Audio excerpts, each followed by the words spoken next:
I spent a full year building a new product. Let us call it Helix. I led the work, fixed late-night bugs, and kept the team steady. My name is Danielle Jackson, and I'm a 47-year-old product developer who poured everything into this project.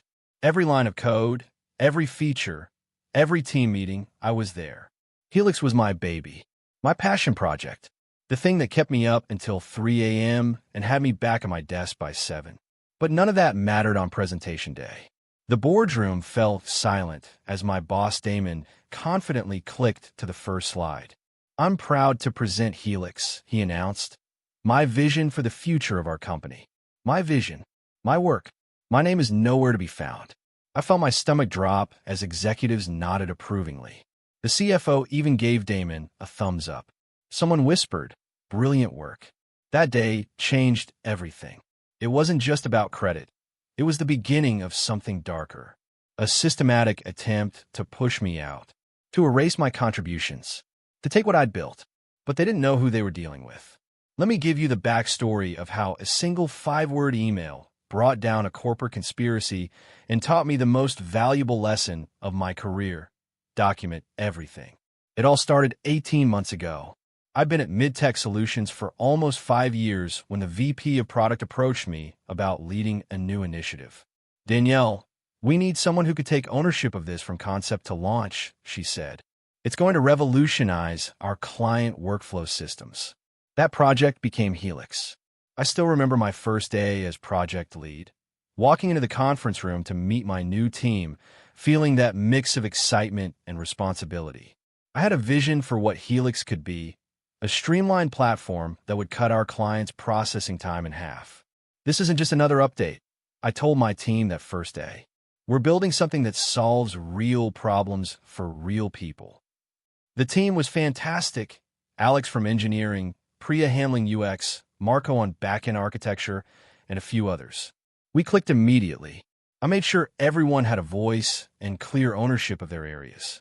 Those first few months were exhilarating. Whiteboard sessions running late, solving technical puzzles together, celebrating when features worked. My boss, Damon, initially seemed supportive. He'd stop by our work area occasionally, nodding approval at our progress. "Looks good," he'd say before heading back to his office. He rarely offered specific feedback or direction, just enough involvement to say he was in the loop. I didn't mind his hands-off approach. It gave me freedom to lead the project my way. The team trusted me, and I trusted them. We were making incredible progress. Then I found the first red flag in a routine email. Damon had started blind copying the VP on our exchanges, something he'd never done before. I only discovered it when the VP accidentally replied all instead of just to him. "Damon, thanks for keeping me updated on your team's progress with Helix," she wrote. "The approach you outlined sounds promising." "Your team? The approach you outlined?" I scrolled through previous emails I'd sent to Damon, detailed project updates, technical solutions I'd developed, timelines I'd created. Was he passing these along as his own work? That same week, Damon began requesting more frequent draft updates on all presentation materials. He never provided feedback on these drafts, just collected them. When I asked what he needed them for, he smiled and said, "Just keeping stakeholders informed. Nothing to worry about." But I was starting to worry, especially when I heard through a colleague that Damon had been presenting his project to other department heads in meetings I wasn't invited to. Has this happened at your workplace, where your boss suddenly changes how they communicate with you? Those small shifts that make you think something isn't quite right? I should have seen what was coming, but I was too focused on making Helix perfect, too dedicated to the work itself to play the political game. That was my first mistake. The weeks leading up to the executive presentation were intense. We were putting final touches on Helix, running tests, fixing bugs, and preparing demo scenarios. I spent 3 weekends straight at the office, often sleeping on the break room couch. The night before the big presentation, I was still making adjustments at 2 a.m. I wanted everything perfect. This was the culmination of a year's worth of work, my chance to show leadership what I could do. I carefully crafted the presentation slides with our team's contributions clearly highlighted. My name was listed as project lead on the title slide, with team members credited throughout. Presentation day arrived. I wore my best suit and arrived early to set up the demo environment. Damon stopped by while I was testing the connections. "Nervous?" he asked. "A little," I admitted. "But we're ready." "Don't worry," he said, patting my shoulder. "I've got this covered. Just follow my lead." I assumed he meant he'd handle any difficult questions. I had no idea what was actually about to happen. The boardroom filled with executives, including our CEO. I sat with my team while Damon connected his laptop to the projector. When the first slide appeared, my heart stopped. "Helix, a new vision for client engagement," it read. Below that, presented by Damon Mitchell, product director. My name was gone. Completely gone. "Today I'm excited to share a project I've been developing over the past year," Damon began confidently. "Helix represents my vision for transforming how we serve our clients." My vision? My project? I felt my face burning as I glanced at my team. Priya's eyes were wide with disbelief. Marco was frowning. Alex stared at the floor. Slide after slide, Damon presented my work as his own. Even worse, he'd removed not just my name, but all specific team member credits from the entire deck. The architecture I designed, the UI innovations we created, the technical challenges I personally solved at 3 a.m., all attributed to him. The solution I developed for the authentication issue was particularly challenging, Damon said, describing a problem I'd solved after 2 sleepless nights. I sat frozen, trying to maintain a professional expression while inside I was screaming. This couldn't be happening. After the presentation, the VP approached Damon, beaming. "Exceptional work, Damon. Your leadership on this project has been remarkable." I waited until the executives left before approaching him. My hands were shaking. "Damon, what just happened?" "That was my presentation. My work. Our team's work. You removed everyone's names." My boss smiled and said, "Let's keep this between us. Team success is what matters, right? Besides, I'm the department head. Everything eventually rolls up to me." I stood there speechless. A year of my life, my innovations, my leadership, all erased in 45 minutes. The VP was impressed, he continued. "That's good for the whole team. For your career, too. Be a team player, Danielle." Has a manager ever taken credit for your hard work while telling you to be a team player? That special kind of betrayal that leaves you questioning whether you're overreacting? I wasn't overreacting. And what I didn't know then was that this was just the beginning. I thought the presentation incident was a one-time thing. Painful, but something we could move past. I was wrong. 3 days later, I received a calendar invite from HR. The subject line simply read discussion. No agenda, no context. When I arrived, Damon was already there with Melanie from HR, both wearing practiced neutral expressions. "Danielle, we wanted to chat about some concerns that have come up," Melanie began. "What concerns?" I asked. Damon leaned forward. "Several team members have mentioned your attitude recently. Apparently, you seemed visibly upset during the executive presentation." I couldn't believe what I was hearing. "I was surprised to see my name removed from the project I've led for a year," I said carefully. "See, that's exactly the attitude we're talking about," Damon replied. "You need to understand how teams work. No single person owns a project here." By the end of that meeting, I was handed a performance improvement plan focusing on my collaboration skills and respect for leadership. A PIP, the corporate equivalent of putting you on the path to termination. The following week, finance flagged a budget overage on Helix. An expensive third-party integration had been approved that put us 30% over budget. "Your signature is on the approval form," the finance director told me. But when I asked to see this form, it was for a tool I had specifically recommended against. The signature looked like mine, but I never signed it. When I pointed this out, I was told, "Well, it came from your email account." HR scheduled a quick chat with Damon, without me. I later found out they were discussing my future at the company. A colleague overheard them talking about transition planning for Helix leadership. Things got even stranger when IT showed up at my desk for a random laptop audit. "We're checking all project leads' machines," the technician said, though I noticed nobody else was being audited. They took my laptop for 3 hours. When it came back, I noticed my browser had new history entries, searches I hadn't made, files open that I hadn't touched. The final blow came during an industry conference. A competitor presented their new roadmap, and I nearly fell out of my chair. Their innovative new approach looked remarkably similar to confidential designs I'd stored on my laptop, the same laptop that had been audited. When I raised these concerns to my team, they seemed uncomfortable but didn't speak up. The message was clear: align with Damon or face consequences. Maybe you should just focus on your PIP, one colleague whispered. People who challenge Damon don't last long here. Have you ever been blamed for problems that weren't your fault? Felt that sinking feeling when you realize someone is systematically undermining you? I knew what was happening. This wasn't random bad luck. This was a calculated effort to push me out or force me to quit. And if I fought back directly, I'd look like the problem employee Damon was painting me to be. I needed a different approach. And that's when I decided to fight smart, not loud. That weekend, I made a decision. If I was being set up, I needed proof. I created a new secure folder on my personal cloud storage and named it Helix Receipts. This would be my insurance policy. First, I checked our company's share drive where presentation files were stored. Thankfully, MidTech used enterprise software that maintained version histories. I navigated to the executive presentation folder and found the file. View version history. I clicked, my heart racing. What I saw confirmed everything. The night before the presentation, at 2:13 a.m., when I was finally home sleeping after weeks of preparation, there were multiple edits.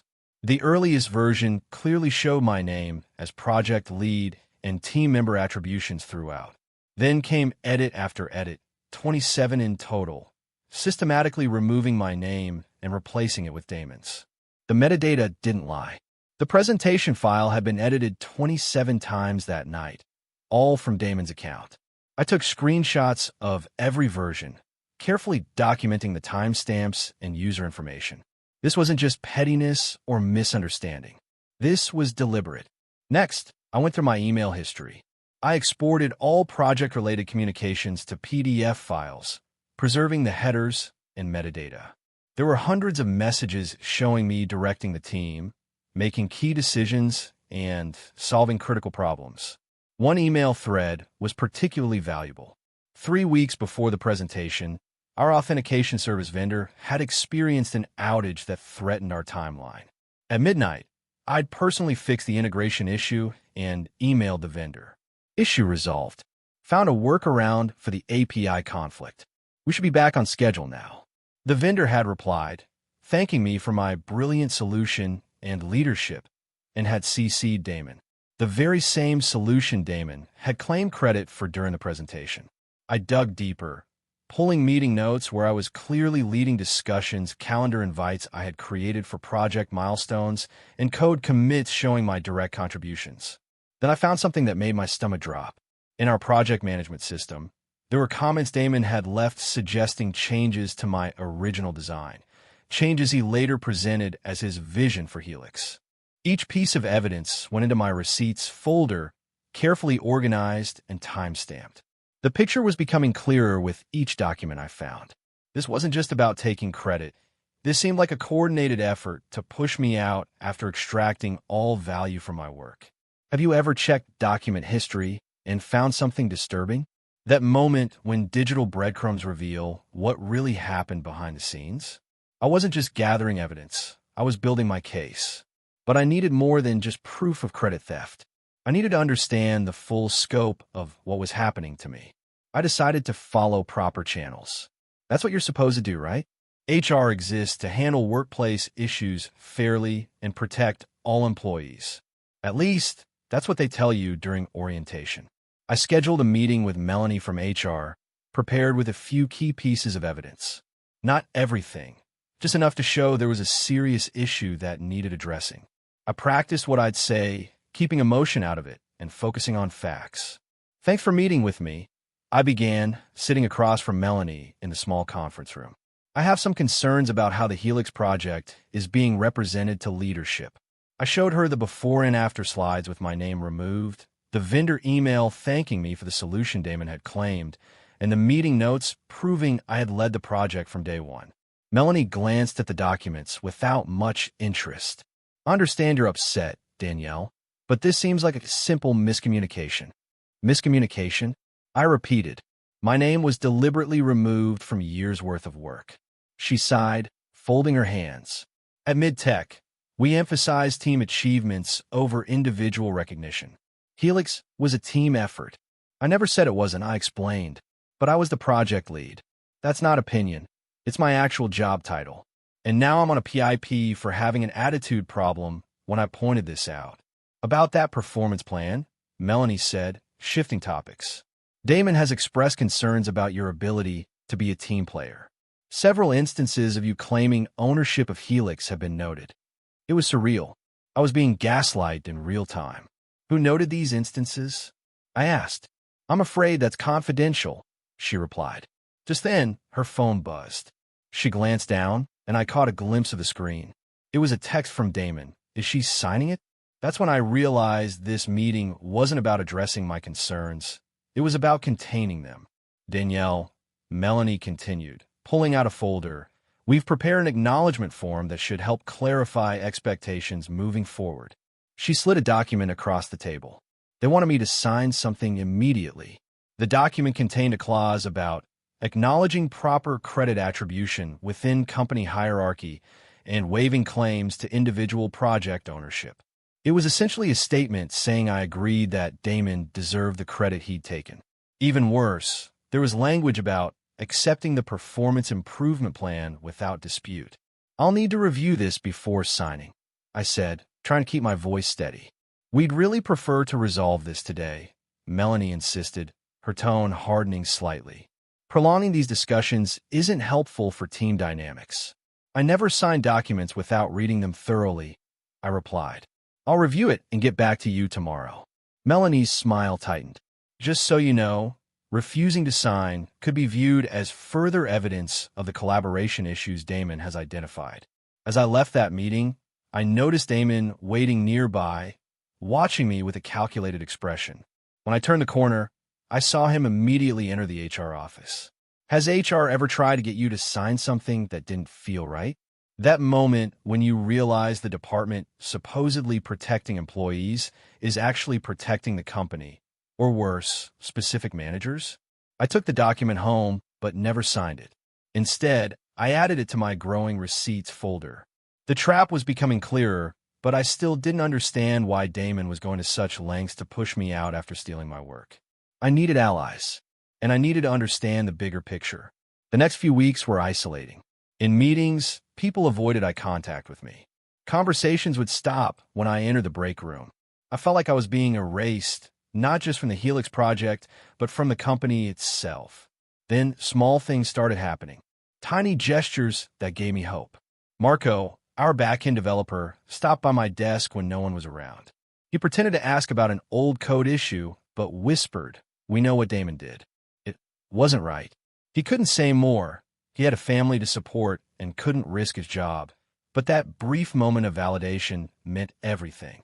The next day, Priya from the UX team asked me to review some designs in a conference room. Once the door closed, she spoke quickly. "I save original versions of all our design docs with your feedback comments," she said. "They're dated and have your username, just in case you need them." She didn't explicitly say what they might be for, but her eyes conveyed the message. I thanked her, and we returned to discussing the designs as if nothing had happened. Then came an unexpected ally from finance. Raj, a senior analyst who had flagged the budget overage, requested a clarification meeting about project expenses. "Something doesn't add up with the approvals," he said once we were alone. "The timestamp on your supposed approval happened during our all-hands meeting when you were presenting on stage. Unless you can be in two places at once." He showed me the logs. The approval had indeed been submitted during a time when I was visibly in front of the entire company. "I've noted this discrepancy in our system," Raj said carefully. "Just doing my job as a finance professional." Even more surprising was Jen, a legal intern who reached out about an unrelated contract question. As we wrapped up, she casually mentioned, "Our company policy is very clear about factual representations to leadership and investors. Section 12.4 specifically addresses proper attribution and material facts in presentations. Might be worth reviewing." The most unexpected help came from Kevin in IT, who had conducted the random audit on my laptop. "Found something weird in the access logs," he said, catching me in the parking garage after work. "Your account was accessed remotely several times outside business hours, but the IP address doesn't match your home network. Can you tell where it came from?" I asked. "Company policy prevents me from saying," he replied, then paused. "But if I were you, I'd change my password and enable two-factor authentication immediately." I did exactly that, then went back through my emails and documents to see what might have been accessed. That's when I discovered several draft documents had been opened and copied during times I wasn't even at my computer. Armed with this new information, I decided to cautiously confront Damon about the project timeline discrepancies. I caught him alone after a team meeting. "Damon, I'm confused about something," I said. "The Helix timeline presented to leadership shows you leading the authentication solution in April, but I have vendor emails confirming I solved that issue." His expression hardened instantly. "Careful, Danielle. Your PIP specifically mentions taking credit for team achievements." "I'm not taking credit," I replied. "I'm just trying to understand the documentation." "The documentation reflects leadership's understanding of events," he said coldly. "If you keep pushing this narrative, I'll have to note your continued insubordination. Do you really want that in your file when your PIP review comes up next month?" The threat was clear, but instead of intimidating me, it confirmed I was on the right track. That evening, an anonymous message appeared in my inbox. "Check the shared drive. Look at the contract folder from last month." The message came from a temporary email address that would disappear within hours. Someone was taking a significant risk to help me. Have you ever found unexpected allies during workplace conflict? Those quiet moments of validation when someone risks reaching out because they see the injustice too? I was no longer alone in this fight, and I was about to discover just how deep Damon's deception went. That night, I accessed the shared drive from home, navigating to the contract folder the anonymous message had mentioned. I almost missed it, a subfolder labeled Integration Partners Archive that contained dozens of seemingly routine vendor agreements. But one document caught my eye: Nexus Integration Supplement. It was dated just 3 weeks ago and signed by Damon. I opened it and began reading, my confusion growing with each paragraph.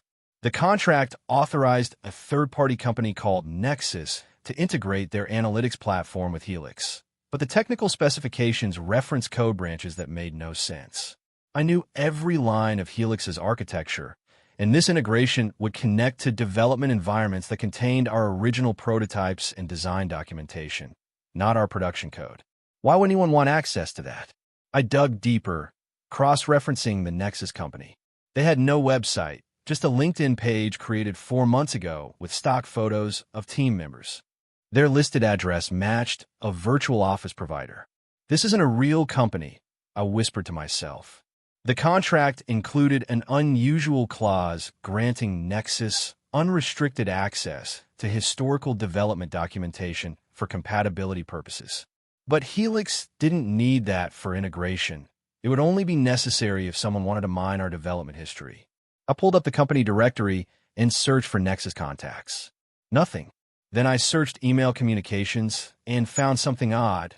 The only person who had ever communicated with Nexus was Damon, and those communications weren't copied to the usual channels.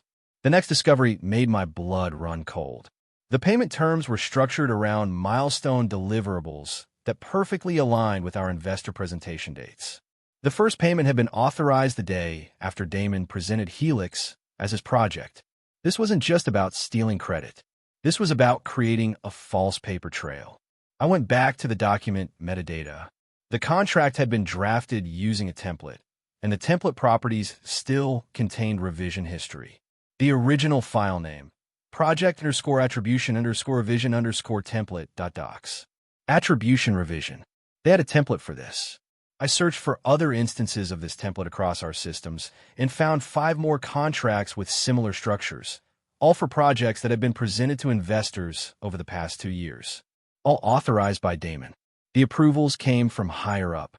The VP had signed off on Damon's version of events. Her electronic signature appeared on authorization forms for each contract, establishing a chain of approval that would make the narrative official in company records. I was shaking now, but couldn't stop digging. I searched for the previous project leads mentioned in these contracts. Where were they now? Two had left the company shortly after their projects launched. Their departure emails cited pursuing other opportunities, but internal documentation showed they'd been put on PAPs for collaboration issues, just like me. Another was still at mid-tech, but had been moved to a non-development role after a performance transition. The fourth had been terminated for inability to meet performance standards. I followed the breadcrumbs to a restricted HR folder that someone had forgotten to secure properly. Inside was a spreadsheet titled Resource Optimization Q3, Q4, with tabs for each department. Under the Product Development tab was a list of employees with color coding: green for retain, yellow for develop/monitor, and red for transition. My name was highlighted in red with a target date just 6 weeks away.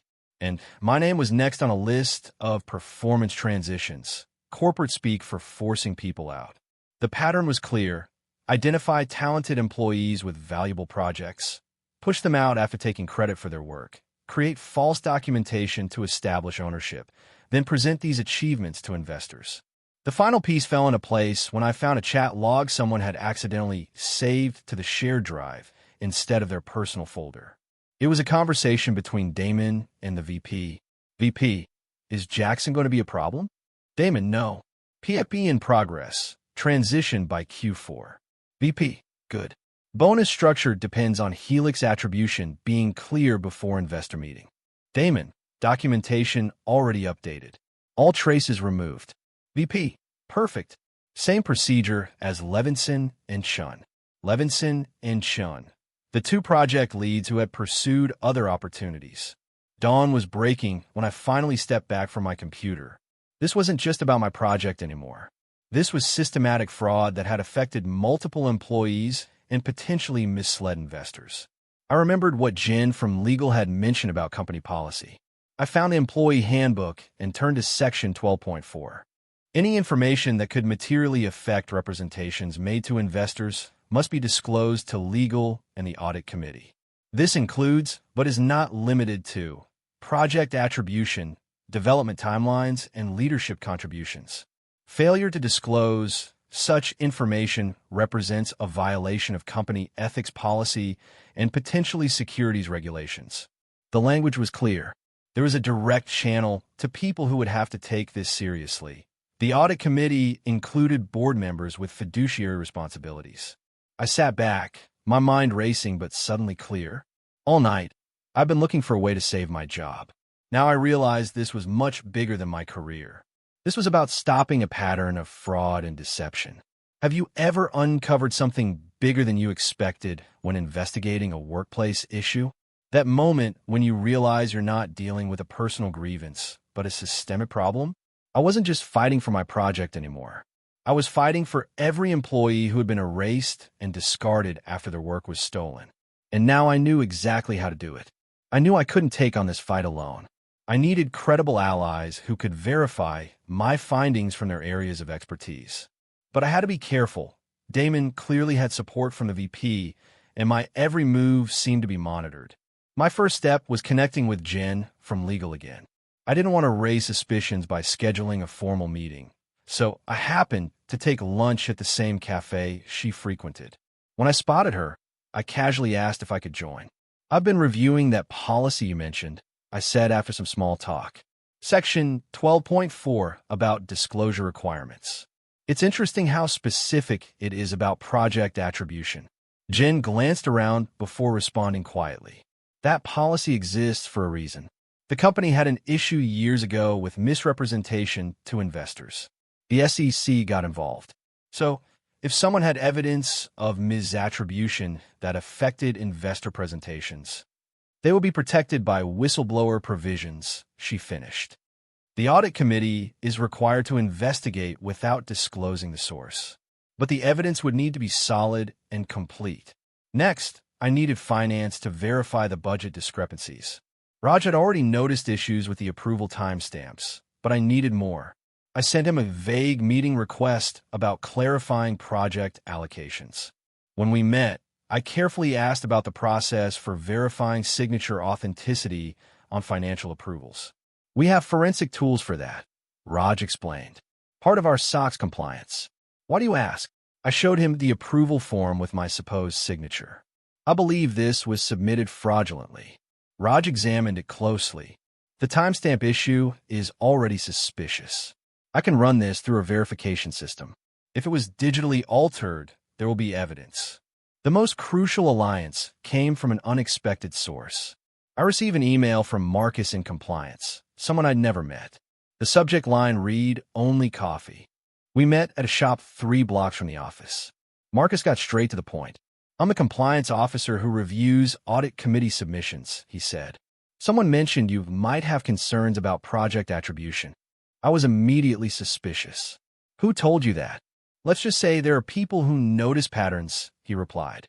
"This isn't the first time certain names have been associated with these practices." I carefully described what I'd found without revealing all my evidence. Marcus listened intently.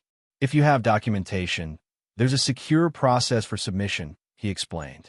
"Timing matters, though. The audit committee meets quarterly." "When's the next meeting?" I asked. "Next Thursday, during board week." This was critical information. Board week meant all executives and investors would be in the building. Any investigation would happen with maximum visibility. Our meeting suddenly moved to a room with no windows. The compliance officer whispered, "They're watching meeting room bookings." Someone flagged our original room reservation. My heart raced. "Who's watching?" "There's a small group that monitors for reputational risks," Marcus explained. "They track employee meetings, especially with legal or compliance. Be careful with your digital footprint."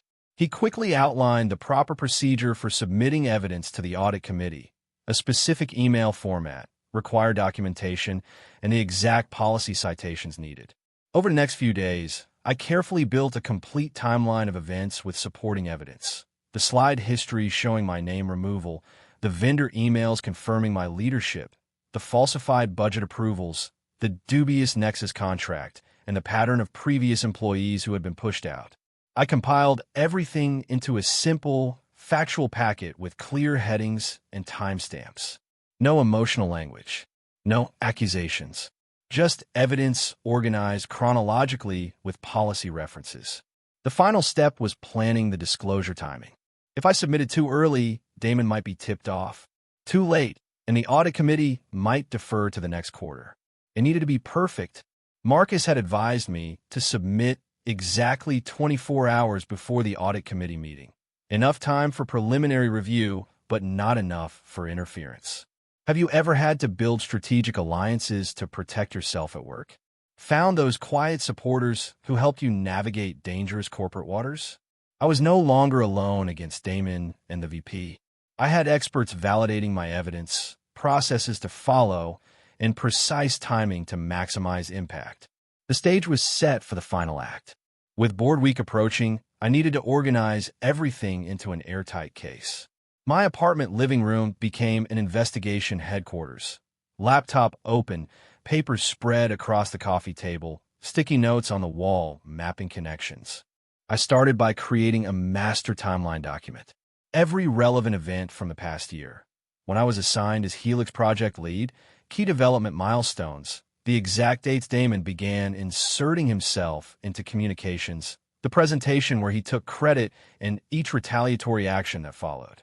For each timeline entry, I linked corresponding evidence, emails, meeting notes, calendar invites, system logs, document histories. I was meticulous about metadata, timestamps, participant lists, edit histories. These weren't just claims. These are digital breadcrumbs that couldn't be denied. I organized my evidence into 3 key files, just as Marcus had advised. File 1, Project Attribution Evidence. The presentation file history showing my name removed at 2:13 a.m. Original project assignment documentation naming me as lead.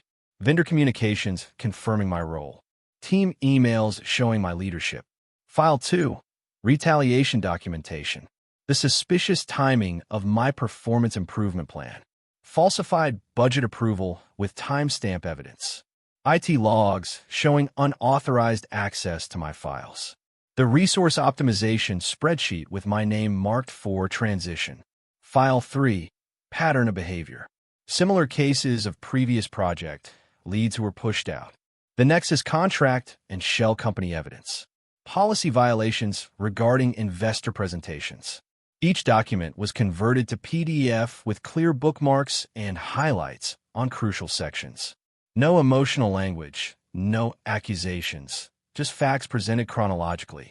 I contacted team members who had privately expressed support, asking carefully worded questions. Would you be willing to confirm factual information about Helix development if asked by leadership or HR? 3 said yes, though they were understandably nervous. As I reviewed the resource optimization spreadsheet again, I noticed something odd, a small tab indicator showing more sheets than were visible. The spreadsheet had a hidden tab. When I unhid it, I found a list of projects with 2 columns, actual creator and credit assignment. My hands trembled as I scrolled through the list. Helix was there with my name under actual creator and Damon's under credit assignment. But there were at least 12 other projects listed the same way, dating back 3 years. Some names I recognized, former colleagues who had suddenly left or been demoted. Others were unfamiliar. At the bottom of the spreadsheet was a chilling note. Bonus structure adjusted according to credit assignment. Original creators receive standard compensation only. This wasn't just about taking credit. It was about money. Damon and possibly others were receiving financial bonuses for work they hadn't done. I saved this spreadsheet as its own file, knowing it was perhaps the most damning piece of evidence. The final piece came when I reread section 12.4 of the company policy. There was a subsection I had missed before.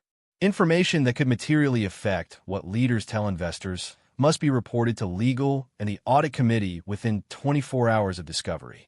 This includes misattribution of project leadership when such attribution impacts compensation, valuation, or strategic decisions. The policy wasn't just suggesting proper disclosure, it was mandating it. And the 24-hour requirement meant I needed to act quickly now that I had discovered the full scope. As I finalized my evidence packet, I felt an odd sense of calm replacing my earlier anxiety. This wasn't about revenge or even about my job anymore. This was about integrity and accountability. Have you ever had that moment when scattered evidence suddenly forms a clear picture? When random puzzle pieces click together to reveal something much bigger than you initially thought? I was ready. The facts were organized, the timeline was clear, and the policy requirements were explicit. Now I just needed to execute the plan with perfect timing. With my evidence organized, timing became everything. Board week was 4 days away. The perfect moment when executives, investors, and the audit committee would all be in the same building reviewing company performance. I learned from the all-hands announcement that Thursday morning would feature a special session on innovation leadership, where Damon would present Helix to the board as an example of Mid-Tech's development process. My stomach knotted at the thought of him once again taking credit for my work, this time to the people who ultimately controlled the company's future. Damon seemed to sense something was different. His behavior toward me intensified. He began CCNG the VP on routine emails, questioning decisions I'd made months ago, and scheduling daily check-ins about my performance improvement plan. "I'm concerned about your commitment," he said during one meeting, watching me closely. "You've been distracted lately." "Just focused on getting Helix ready for launch," I replied calmly. His eyes narrowed. "I noticed you've been meeting with people from other departments. Finance, legal. Care to explain why?" "Just routine project coordination," I said, maintaining eye contact despite my racing heart. "Remember, all cross-departmental communications about Helix should go through me," he replied. Team protocol. Later that day, I received a calendar invitation for a performance escalation review scheduled for Friday, the day after the board meeting. The message was clear. Damon was accelerating his timeline to push me out. I needed to act before that meeting happened. Following Marcus's advice, I identified the exact recipient for my evidence, the audit committee chair, copied to the general counsel. Company policy required them to review allegations involving investor communications, and they couldn't simply bury the information without violating their fiduciary duties. The email needed to be simple, factual, and directly tied to policy. No accusations, no emotion, just an unmistakable trigger for the mandatory review process. I drafted and redrafted my message multiple times. Too detailed, and it might be dismissed as a personal grievance. Too vague, and it might not trigger immediate action. I needed the perfect balance. After hours of consideration, I settled on 5 words. Request authorship confirmation per policy. These 5 words, combined with the evidence attachments and specific reference to Section 12.4, would be impossible to ignore. The policy required confirmation of proper attribution before investor presentations, and my email would force that process to happen. I prepared the email, but didn't send it yet. Marcus had been clear. Timing was crucial. Too early, and they might find a way to work around it. Too late, and they could claim insufficient time for review. The tension was building. I noticed Damon watching me through his office window. The VP stopped by my desk twice, asking unusually detailed questions about my current tasks. My team members were being pulled into mysterious meetings without me. That night, I received an automated security alert from our system. Someone had attempted to reset my password. The request was denied because it came from an unrecognized device, but it was a clear warning sign. When I arrived home, I checked my secure cloud folder where I kept copies of all evidence. Everything was intact. I created an additional backup on an encrypted drive, just in case. The following morning, I discovered someone accessed my account at 2:11 a.m. The next morning, files were missing from my drive. Not my evidence. I had secured that elsewhere, but documentation related to Helix that could have supported my case. The message was clear. Someone knew I was gathering information and was trying to eliminate evidence. I scheduled my disclosure email for 9 a.m. Wednesday, exactly 24 hours before the board presentation, just as Marcus had advised. This would give the audit committee time to review the evidence, but not enough time for Damon and the VP to mount an effective counter-strategy. As I set the timed email, my hands were steady, but my mind was racing. There would be no turning back once this was sent. Best case, justice would be served. Worst case, I'd be terminated immediately and potentially blacklisted in the industry. Have you ever had to time a difficult conversation perfectly when you know you only get one shot to address something critical? I was about to drop a bomb on years of deception, all with 5 carefully chosen words. Wednesday morning arrived. I sat at my desk, outwardly calm despite the storm inside me. At precisely 9 a.m., I opened my draft email address to Catherine Westfield, Audit Committee Chair, with copies to the General Counsel and the Secure Ethics Reporting address. 3 attachments, my timeline document, and the 3 evidence files. 1 subject line, Helix Project Attribution Verification, and 5 words in the body, request authorship confirmation per policy. I took a deep breath and clicked send. For 20 minutes, nothing happened. I tried to focus on routine tasks, but my mind kept drifting to that email. Had I made a terrible mistake? Would it be ignored? Then my phone rang. The caller ID showed Catherine Westfield, Audit Chair. "Ms. Jackson," she said, her voice cool and professional. "I received your email. Are you available to discuss this immediately?" "Yes," I replied simply. "Conference room, 10 minutes. Please bring any additional documentation you have." I gathered my laptop and backup drive. As I walked to the elevator, I noticed Damon watching me from his office, his expression suspicious. The VP was on the phone, gesturing animatedly. Conference room A was on the executive floor, a place I'd rarely visited. When I arrived, 6 people were already seated.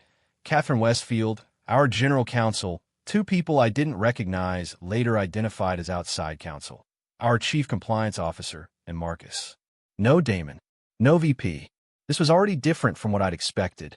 "Ms. Jackson," Catherine began, "your email references Section 12.4 regarding material disclosures to investors. We take such matters extremely seriously. Can you walk us through your concerns?" I connected my laptop to the display and opened my timeline document. "I've led the Helix project for the past year," I began calmly.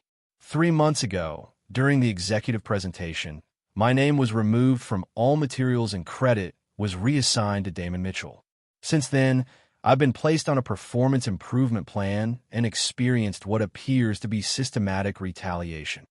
I didn't use emotional language or make accusations. I simply presented the facts chronologically, showing each piece of evidence, the slide history with timestamps, the vendor emails, the meeting notes, the falsified approvals. When I reached the resource optimization spreadsheet with the actual creator and credit assignment columns, Catherine's expression darkened. This appears to show a pattern across multiple projects, she observed. Yes, I confirmed. At least 12 instances over 3 years. Halfway through my presentation, the door opened. Damon walked in, followed by the VP and the HR director. Damon's confident smile faltered when he saw my timeline on the screen. "What's going on here?" he demanded. "Mr. Mitchell, please take a seat," Catherine said firmly. "We're reviewing some concerning information about project attribution." Damon's eyes locked on me. A flash of fury quickly replaced by a professional mask. "There seems to be some confusion. Danielle is currently on a performance improvement plan for collaboration issues." "We're aware of the PIP," the general counsel replied. "That will be part of our review." I continued methodically through my evidence. When I showed the document history revealing the 2:13 a.m. edits from Damon's account, removing my name from all slides, the room grew noticeably tense. "That's a shared template," Damon interjected. "Anyone could have made those changes." "The system logs show your username and authentication," I replied calmly. "And the same pattern appears across multiple documents." When I revealed the Nexus contract and the shell company evidence, the VP shifted uncomfortably in her seat. "This is absurd," Damon said, his voice rising. "She's obviously creating this elaborate story because she's upset about performance feedback." I simply continued with the facts, finally showing the chat logs where Damon and the VP discuss my transition in the same procedure as Levinson and Chun. Catherine turned to the outside counsel. "I believe we need to pause tomorrow's board presentation pending a full investigation." "This is ridiculous," the VP protested. "We can't delay a board meeting based on unsubstantiated claims." "These don't appear to be unsubstantiated," the general counsel replied, reviewing the evidence. "The documentation is extensive and troubling." They asked if I'd go on record. "Everything I've shown you is already on record," I replied. "It's all in our company's systems, authenticated and time-stamped." Damon's facade finally cracked. "She has no right to access some of these files." That spreadsheet was in a restricted folder. The slip was telling. He hadn't denied the spreadsheet's contents, only my right to see it. Catherine's expression hardened. "Mr. Mitchell, are you confirming this document is authentic?" Damon realized his mistake too late. The VP stood abruptly. "We should continue this with counsel present." "Outside counsel is already here," Catherine replied, gesturing to the two unfamiliar faces. "And given the nature of these allegations, I'm invoking the Audit Committee's authority to suspend normal reporting lines pending investigation." The room's atmosphere had completely shifted. Where moments before I had been the one under scrutiny, now all eyes were on Damon and the VP. Have you ever had to stand your ground in a room full of executives? That moment when you know you're right, but you're facing people with much more power and authority? The meeting continued for another hour, but the outcome was already clear. The truth had finally broken through. The next morning, unfamiliar faces appeared at Midtech. Men and women in crisp suits with visitor badges, carrying briefcases and setting up in the large conference room. Word spread quickly.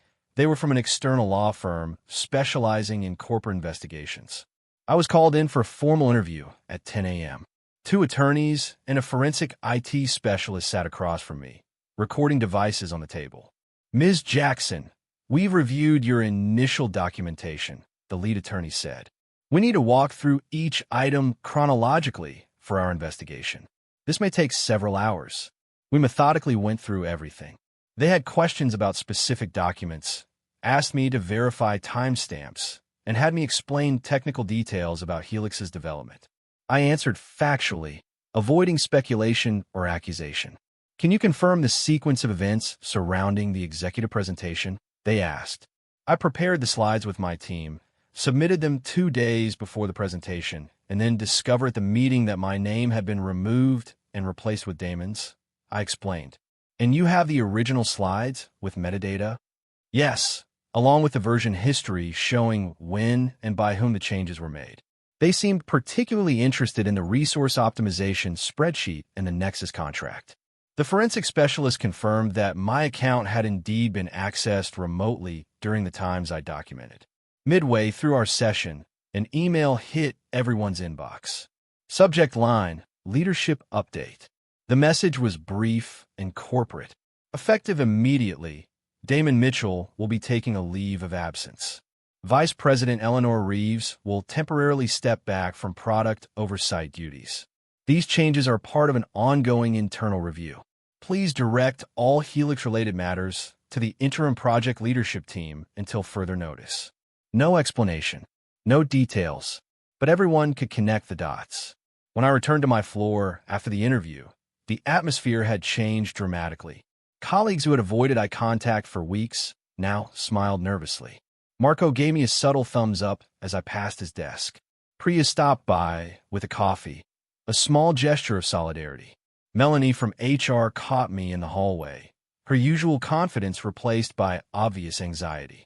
Danielle, I just want you to know, she said, lowering her voice, I was only following the established protocol with your PIP. I wasn't aware of other factors. Understand, I replied neutrally. I'm sure the investigation will clarify everyone's roles. Her face paled slightly. Yes, I've already spoken with the external team. They were very thorough. Around lunchtime, a commotion near the elevators drew attention. Security walked someone past my desk. It was Damon, carrying a cardboard box. His face was tight with suppressed anger, his eyes fixed straight ahead. Behind him was the VP, also escorted by security, her expression a mixture of shock and indignation. Neither had been allowed to return to their offices unaccompanied, a standard procedure when financial improprieties are suspected. I didn't feel the satisfaction I'd expected. Instead, I felt a complex mix of vindication, relief, and a strange kind of sadness.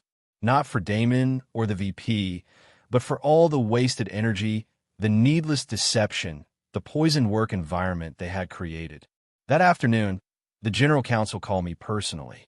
Ms. Jackson, I want to thank you for bringing this matter to our attention through the proper channels, he said. The preliminary findings are concerning. The investigation will continue, but I wanted you to know that your PIP has been officially rescinded and removed from your record. What about Helix? I asked. The presentation to the board is tomorrow. That's actually why I'm calling. We'd like you to present Helix to the board as its actual project lead. Can you prepare for that? I've been ready for a year, I replied. By end of day, the external team had interviewed most of my colleagues. The Nexus contract had been suspended pending investigation. The CEO had cut short an overseas trip to return for an emergency executive session. The company intranet posted another update. All employees with information relevant to project attribution or documentation practices are encouraged to speak with the investigation team. Whistleblower protections are in full effect. More names began to emerge. Previous employees who had experienced similar treatment, now being contacted by the investigation team. What I had uncovered wasn't just about me or Helix. It was a systemic practice that had affected dozens of people over years. Have you witnessed the moment when workplace justice finally arrives? That point when the truth is too clear, too well documented to be denied any longer? I hadn't won yet. The full investigation would take weeks, but for the first time in months, I walked out of the office feeling like the weight had been lifted from my shoulders. The truth was finally seeing the light of day. The investigation took 3 weeks to complete.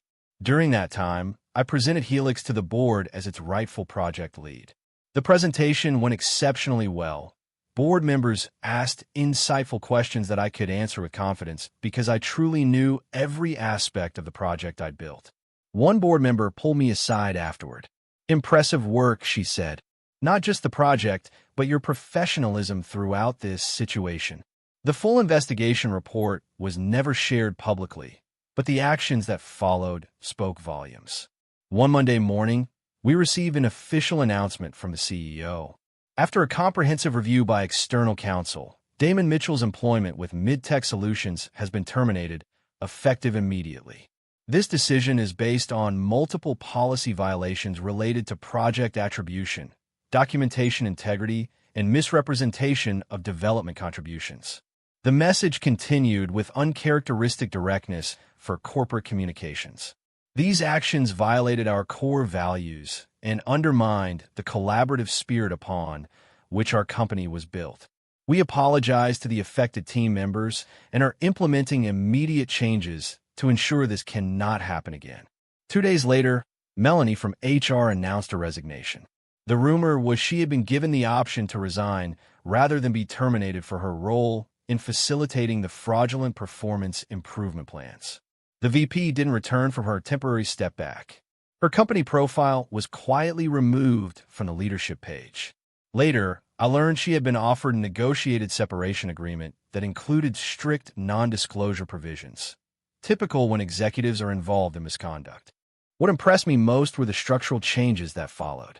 The CEO established a task force to create new policies, and I was asked to join as a core member.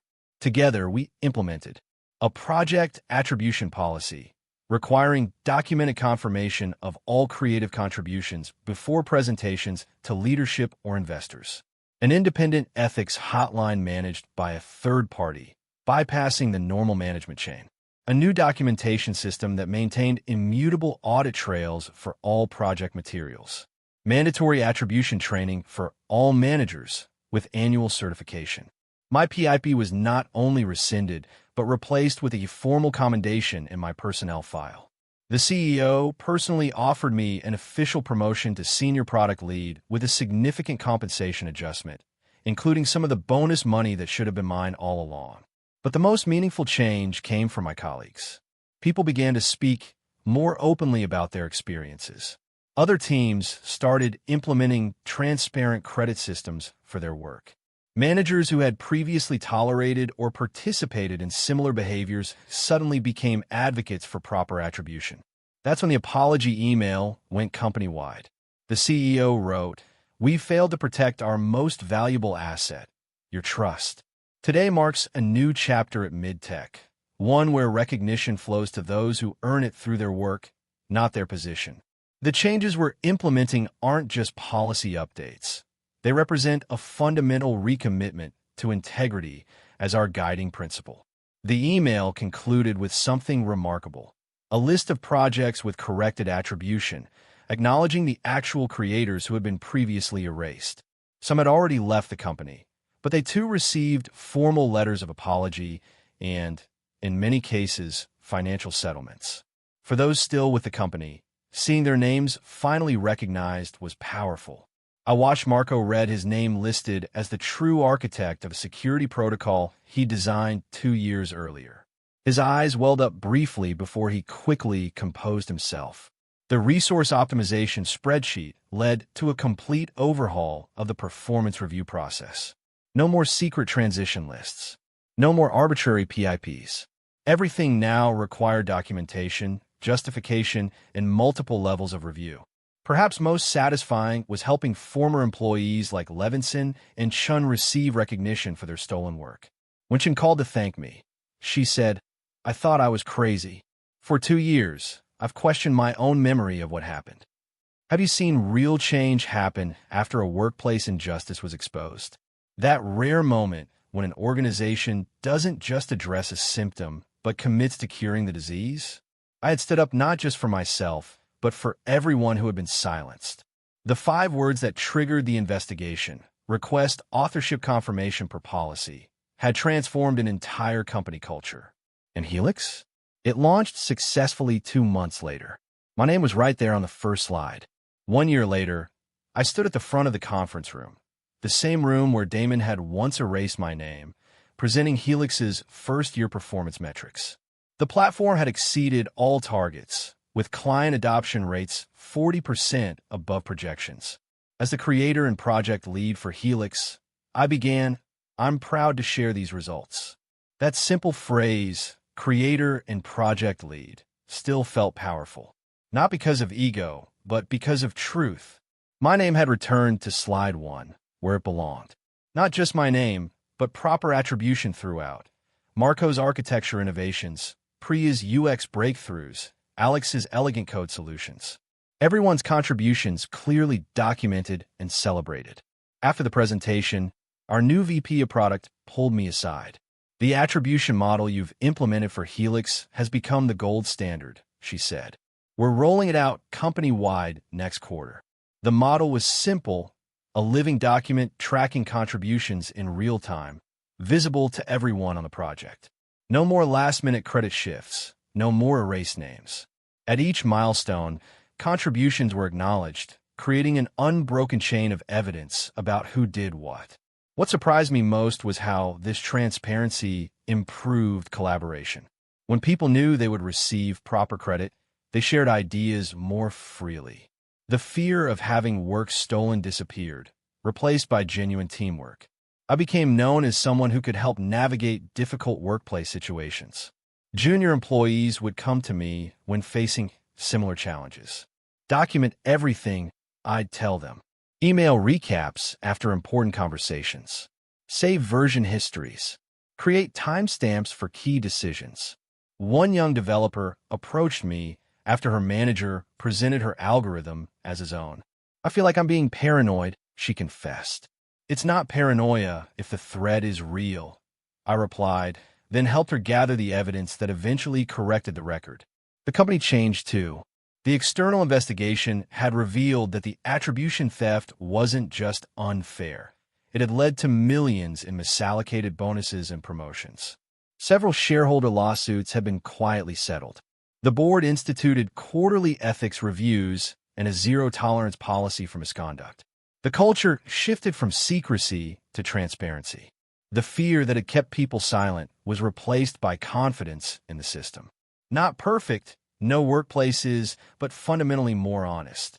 As for me, I received the recognition I'd earned.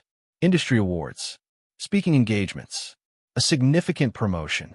But the real reward was simpler, the ability to do my best work without looking over my shoulder. I never heard from Damon again. A colleague spotted him at a conference once, working for a smaller company in a reduced role. The VP landed at a competitor but was passed over for advancement. The quiet ripple effects of a damaged reputation. I don't wish them ill. What happened wasn't personal for them. It was a calculated business strategy. They simply never expected to be caught, because most people don't keep receipts. Looking back, I realized my 5-word email, request authorship confirmation per policy, worked because it wasn't emotional. It wasn't an accusation or complaint. It was a simple, factual trigger for a process that existed for exactly this purpose. When people ask what I learned from the experience, I tell them 3 things. First, trust your instincts. When something feels wrong, it probably is. Second, use the system. Policies and procedures exist for a reason. Know them better than those who would abuse them. And finally, document everything. Every email, every meeting, every decision. Not from a place of paranoia, but because clarity protects everyone who acts with integrity. The quiet power of evidence speaks louder than office politics ever could. A single timestamp document can cut through months of gaslighting. Your future self will thank you for the breadcrumbs you leave today. My name is Danielle Jackson. I created Helix, and the receipt that proves it changed everything. Have you ever had that moment when you realize the most powerful tool in your career isn't your technical skill or your network, but your commitment to documenting the truth? Document everything. You'll thank yourself later. The quiet truth speaks louder than any office politics. If this resonated with you, please like and share. Subscribe for new stories every day. Let me know your thoughts in the comments. I read them all.